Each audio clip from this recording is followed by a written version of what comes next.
PIASA bird. I like it. I mean, look at how similar. Yeah. Like the Hopkinsville Goblin. Like, you know how Victor drew that stance of that one on that roof? Mm-hmm. It's like so obviously like matching that one, like an echo. Like how much is that an echo? Do you want to hold it up to camera? You could probably get pretty close in focus. Yeah, something like that. Look at that. That's pretty close, man. Like the pose. Angle and pretty much the same pose. Sick. It's awesome. Oh, I love it. And who did PIASA bird? Poncho. Poncho, man, your markers. You make him believe in God. Poncho. That was dumb. PIASA bird, also called the bird of the evil spirit, or the bird that devours men, is a fire-breathing winged creature or dragon. Featured in legends of the Lini tribe, it was depicted in one of the 2 murals painted by Native Americans along the Mississippi River near present-day Alton, Illinois. The original was lost and was replaced with a new bluff just a few yards upstream from the original place where it was found. Oh, so this is some like glyph shit. Mm-hmm. Like carved. Behavior. That's why it's so old. The creature was said to have snatched members of the village living near the river. It had a shuddering scream that was said to shake the earth below.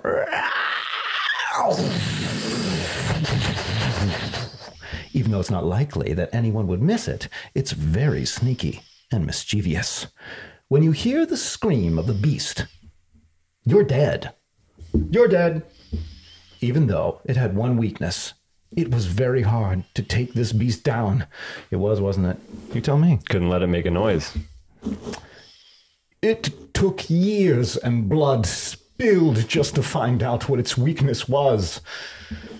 Pizza. It's gotta be. Description. The natives and Jacques. The natives and Jacques had very different descriptions. Natives thought that this was what it looked like. Its body was much the size and shape of a horse, long white fangs stabbed upward from the protruding lower jaw, and flames leaped from its nostrils. 2 white deer-like horns angled wickedly from its head. Its huge wings pounded the air with such force the trees bent. Its stubby legs held dagger-like talons, and its spiked tail wound around the grotesque body 3 times. So, it looked like a cryptid croissant. Oh my. I hope, anyway. Jacques. Why no S? No. French are way too cool for an S. While skirting some rocks by their height and length inspired awe, we saw upon one of them 2 painted monsters, which at first made us afraid, and upon which the Buddhists, I'm kind of becoming Russian as I go from, yeah. and upon which savages not long rest their eyes. I don't know what I'm saying. This is a mess. They are as large as a calf.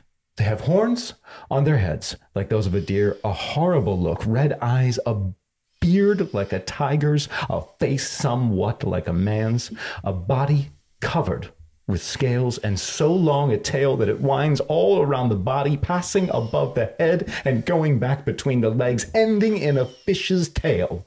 Green, red, and black are the 3 colors composing the picture. Moreover, these 2 monsters are so well painted that they cannot believe that any savage is their author.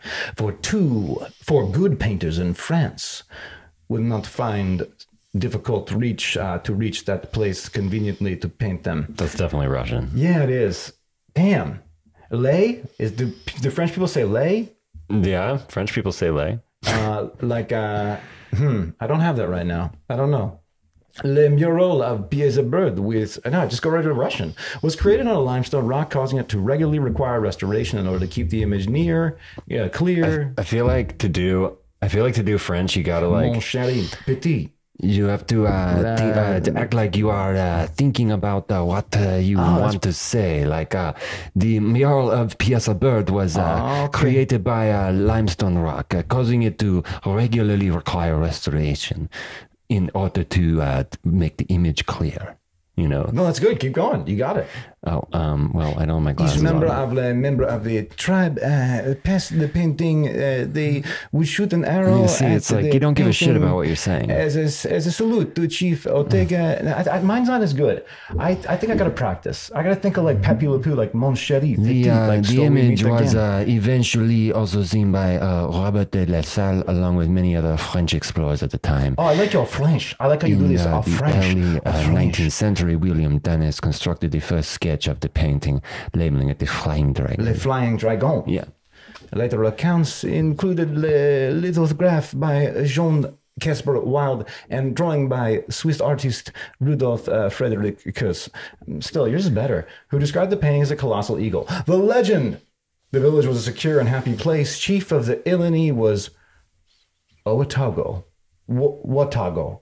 I don't know. And was old and had led his tribe in the ways of peace for most of his lifetime. Oatago. Watoga. And his people loved their home and their way of life. Then one morning, as the sun began to climb towards the summit of its cloudless sky, terror touched the Illini. The village stirred. A number of young braves were leaving on an early morning fishing expedition. Some were already on the river in their canoes, others preparing to embark, when suddenly the very earth seemed to shudder with the sound of an alien scream. The PIASA bird attacked and took one of the braves, and after that it got worse. It came back picking off one by one. The village felt helpless. They turned to their chief to find a solution to this disaster. The creature seemed invulnerable, and even the greatest of the village could not beat it. Watoga appealed to the Great Spirit. For nearly a full moon he prayed and fasted. Then in a dream he found the answer. The body of the PIASA bird was not protected under the wings, just like smog. Except they didn't say that, but that's what it's like. Black Arrow. Oh, gosh. After offering thanks to the Great Spirit, Watoga called the tribe together and devised a plan that could destroy the PIASA bird. They fastened and sharpened their arrows. Black Arrow, fly straight. You've never failed me. Their arrows waiting for the beast to come to the village to snap up another person. Suddenly the scream of the PIASA bird broke the silence, and the wind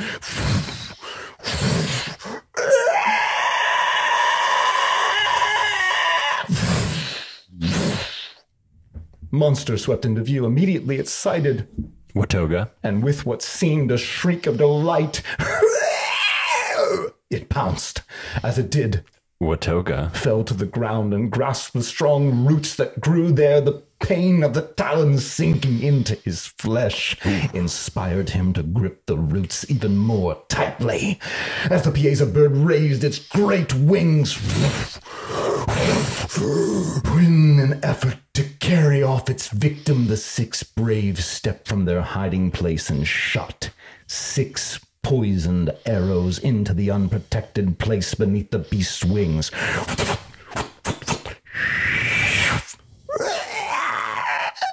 Again and again, the bird raised its wings to fly, but Watoga held fast, and each time 6 poison arrows drove into the bird's vulnerable spot. Finally, the poison did its job with a scream of agony.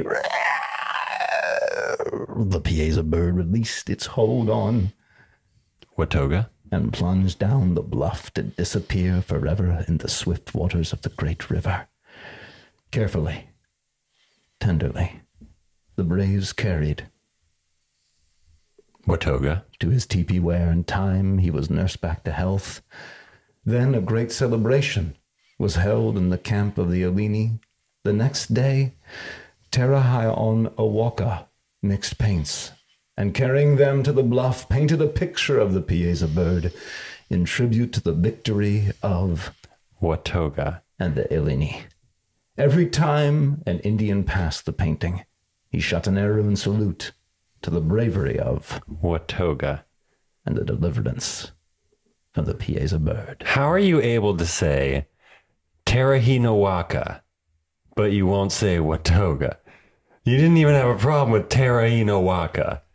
The mind and the mouth do many strange things. Well, anyway, there we have it, though. Tell you one thing: Pizza Bird didn't disappear forever. Pizza Bird showed up tonight to boing my ass. Wow, you know, To light my ass on fire and boing my ass. I do feel like this is the universe saying everything's okay.